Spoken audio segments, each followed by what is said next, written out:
ವಿಶೇಷವಾಗಿ ಇವತ್ತು ಈ ಸರ್ಕಾರ ಬೆಂಗಳೂರಿನಲ್ಲಿ ಟೋಯಿಂಗ್ ವ್ಯವಸ್ಥೆಯನ್ನು ಮತ್ತೊಮ್ಮೆ ತರ್ತೀನಿ ಅಂತೇಳಿ ಹೇಳಿ ಹೊರಟಿದೆ.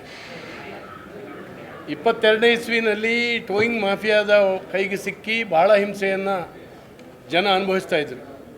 ಅನೇಕ NGOಗಳು, ಬೇರೆ ಬೇರೆ ಸಂಘ ಸಂಸ್ಥೆಗಳು ನಾನು ಹೋಮ್ ಮಿನಿಸ್ಟರ್ ಆಗಿದ್ದಾಗ ಒತ್ತಡ ತಂತು, ಇದು ಭಾಳ ಕೆಟ್ಟ ವ್ಯವಸ್ಥೆ, ಇದನ್ನೇನಾದರೂ ಮಾಡಿ ರದ್ದು ಮಾಡಿ ಅಂತ. ಒಬ್ಬ ಹೆಣ್ಣುಮಗಳನ್ನು ಕಾರಲ್ಲಿ ಕೂತಾಗಲೇ ಎಳ್ಕೊಂಡು ಹೋಗ್ತಾಯಿದ್ರು. ನಿಮ್ಮ ಮೀಡಿಯಾಗಳಲ್ಲಿ ತೋರಿಸಿದ್ರಿ ನೀವು. ಒಂದು ಅಮಾನುಷವಾದಂಥ ಕೆಲಸವನ್ನು ಮಾಡ್ತಾಯಿದ್ರು.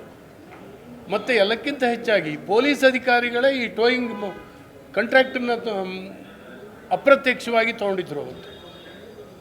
ಇದನ್ನೆಲ್ಲ ಮನಗಂಡು ಅಧ್ಯಯನ ಮಾಡಿ ಇದನ್ನು ರದ್ದು ಮಾಡಿದ್ವಿ. ಈಗ ಪುನಃ ಕರ್ನಾಟಕ ರಾಜ್ಯ ಸರ್ಕಾರ ಆ ವ್ಯವಸ್ಥೆಯನ್ನು ಜಾರಿಗೆ ತರಲಿಕ್ಕೆ ಹೊರಟಿದೆ. ಇದರಿಂದಾಗಿ ಏನಾಗ್ತದೆ ಅಂತೇಳಿ ಹೇಳಿ ಕಲ್ಪನೆ ಮಾಡಿದ್ರೆ ನಮಗೆ ಭಯ ಆಗತ್ತೆ. ಯಾಕಂದರೆ ಆ ಸಿಬ್ಬಂದಿ ವರ್ತನೆ, ಹಣದ ಹಪಾಹಪಿ ಇವುಗಳನ್ನು ನೋಡಿದಾಗ ಅವತ್ತು ನನಗೆ ರಿಪೋರ್ಟ್ ಇತ್ತು, ಪೊಲೀಸ್ ಸ್ಟೇಷನ್ಗೆ ಇಷ್ಟಿಷ್ಟು ಮಾಮೂಲಿ ಕೊಡಬೇಕವ ಅಂತ ಕಾಂಟ್ರಾಕ್ಟ್, ಅದು ಕೂಡ ಇತ್ತು, ಲಕ್ಷಗಟ್ಟಲೆ. ಈ ರೀತಿ ಯಾರ್ದೋ ಹಣ ಎಲ್ಲಮ್ಮನ ಜಾತ್ರೆ ಆಗ್ತಾಯಿತ್ತು. ಅದನ್ನು ರದ್ದು ಮಾಡಿದ್ದೀವಿ. ಈಗ ಪುನಃ ಅದನ್ನು ಮಾಡಿ ಬೆಂಗಳೂರು ಜನರನ್ನು ಆ ರೀತಿಯ ಮಾಫಿಯಾದ ಕೈಗೆ ಕೊಡಬೇಕು ಅಂತೇಳಿ ಸರ್ಕಾರ ಹೊರಟಿದೆ.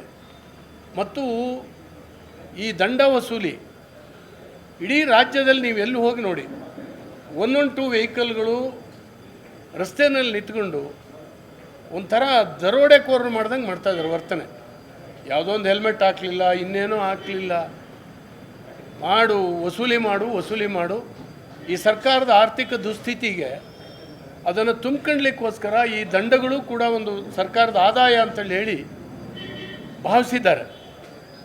ಇದು ನಾಗರಿಕರಿಗೆ ವಿಚಿತ್ರವಾಗಿರ್ತಕ್ಕಂಥ ಕಿರುಕುಳವನ್ನು ಕೊಡ್ತಾ ಇದೆ. ಸರ್ಕಾರ ತನ್ನ ಆರ್ಥಿಕ ದುಸ್ಥಿತಿಯನ್ನು ತುಂಬಿಕೊಳ್ಳಲಿಕ್ಕೆ ಬೇರೆ ಯಾವುದಾದ್ರು ದಾರಿಯನ್ನು ನೋಡಬೇಕೇ ಹೊರತು ಈ ರೀತಿ ಜನರಿಗೆ ಕಿರುಕುಳ ಕೊಡಬಾರ್ದು ಅಂತೇಳಿ ಹೇಳಿ ನಾನು ಈ ಸಂದರ್ಭದಲ್ಲಿ ಒತ್ತಾಯಿಸ್ತೇನೆ. ಮತ್ತು ಈ ರೀತಿಯ ನೀತಿಯನ್ನು ನಾನು ಖಂಡಿಸ್ತೇನೆ. ಜನಕ್ಕೆ ಹಿಂಸೆ ಕೊಟ್ಟು, ಜನಕ್ಕೆ ಅವಮಾನ ಮಾಡಿ, ದುಡಿಮೆ ಮಾಡಿ ಒಂದು ಸರ್ಕಾರದ ಖಜಾನೆಯನ್ನು ತುಂಬಿಕೊಳ್ಳಲಿಕ್ಕೆ ಒಂದು ನಾಗರಿಕ ಸರ್ಕಾರ ಇಳಿಬಾರ್ದು. ಇದು ಕೆಟ್ಟ ಸ್ಥಿತಿ ಅಂತೇಳಿ ಹೇಳಿ ನಾನು ಈ ಸಂದರ್ಭದಲ್ಲಿ ಹೇಳ್ತಾ ಇದ್ದೀನಿ.